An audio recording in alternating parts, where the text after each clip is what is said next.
Joe, why don't we start off since there might be someone out there who doesn't know who you are. Who is Joe Rogan? That's a good question. I wish I knew. I mean, who am I? I'm a stand-up comedian / mixed martial arts commentator / occasional actor, TV personality. And why should people listen to what you have to say? That's a very good question. I have no logical reasoning. No, I don't know. Because you're bored, I guess you should listen to what I have to say. If you're listening to what I have to say, I've got to assume you've exhausted all your other resources. Well, people who don't know, Jan is one of the first guys who, am I allowed to talk about this? Dude, go right for it. Yeah, Jan is the first guy who got me high on DMT. So Jan introduced me to the afterlife. Oh, that's hilarious. Well, and I was just going to go into that. Well, in fact, you and I over at your house once with Eddie Bravo. You want to talk about that? Yeah, we had a friend freak out. He resisted the experience. Well, first of all, I think something happened where he had eaten far too close to the time where we were doing this. So he really shouldn't have been doing it in the first place. And then when we started, he had to throw up. Like he had food was in his body and it was freaking him out, and he was super blazed on DMT. I mean, he was like a couple minutes deep into the experience, so he could barely walk. Well, this was 5-MeO. 5-MeO. Yes, this was even stronger than DMT. Yeah, he was. I mean, I don't even know how he was walking, because when I did it, I dissolved to the center of the universe and became a part of like the cellular structure of all matter. It was the strangest experience ever. I couldn't imagine having to walk around while I was in that state.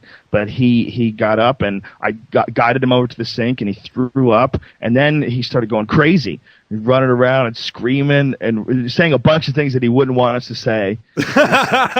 So we'll edit that out. But it was pretty shocking, And then the best part about it was after it was over, he was like, "Obviously, I'm a work in progress." He was talking about his own personality. He was like, "Okay, I'm a work in progress." Like, yeah, you think? What do you think about the 2012 movement? The movement is filled with silly people.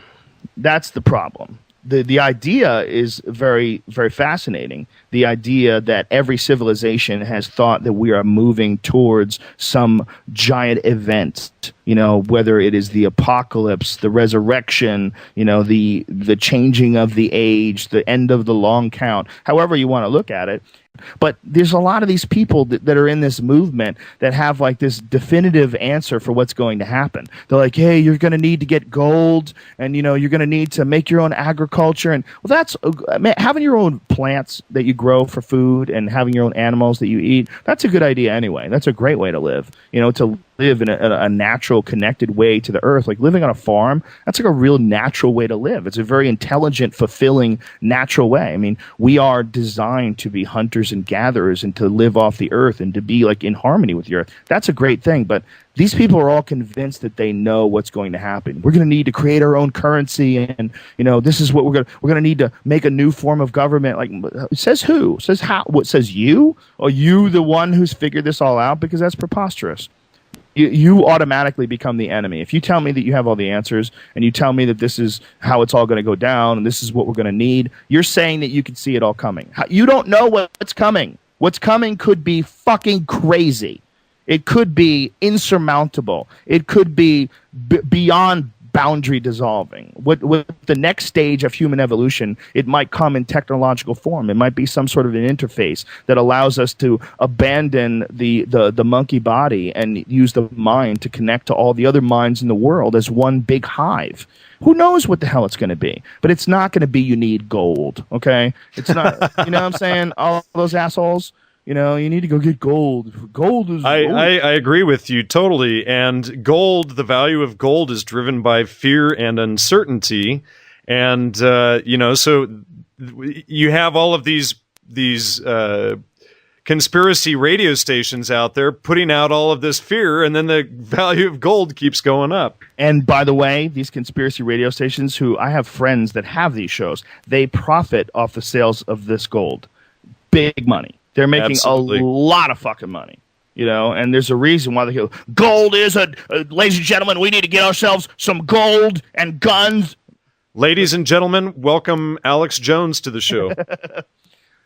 There's a lot of things I agree with you boys are saying, but what you don't understand is the New World Order is very real and very evil.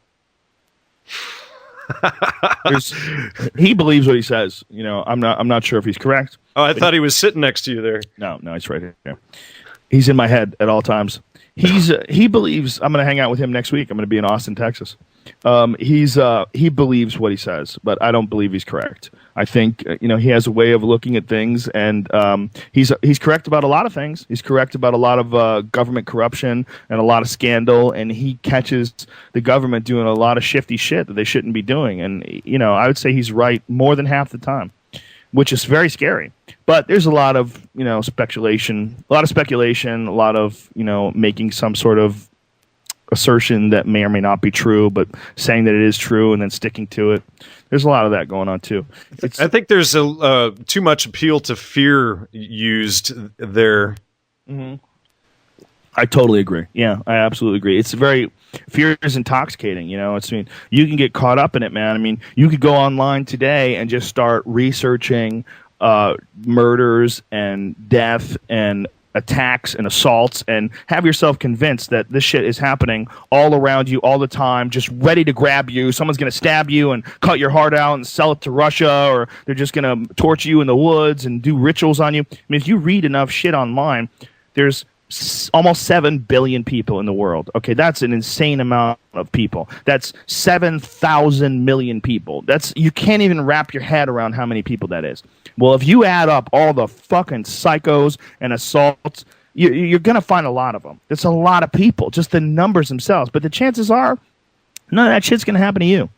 But if you sit around thinking about it all the time and freaking out about it all the time and just buying more guns and stockpiling weapons and trying to make a fucking shelter and a safe room in your house, man, it's almost like you're inviting it. It's almost like you're bringing it on. You're bringing it into your life when it's not necessary. It's good to be informed. It's good to know that there's people like that out there. It's good to know that there's a lot of psychos out there. It's so that if you run across one, you're not completely shocked to the point where you don't recognize it as a threat. But I definitely think that there's far too much of a call to fear. There's far too much of a push to profit off fear.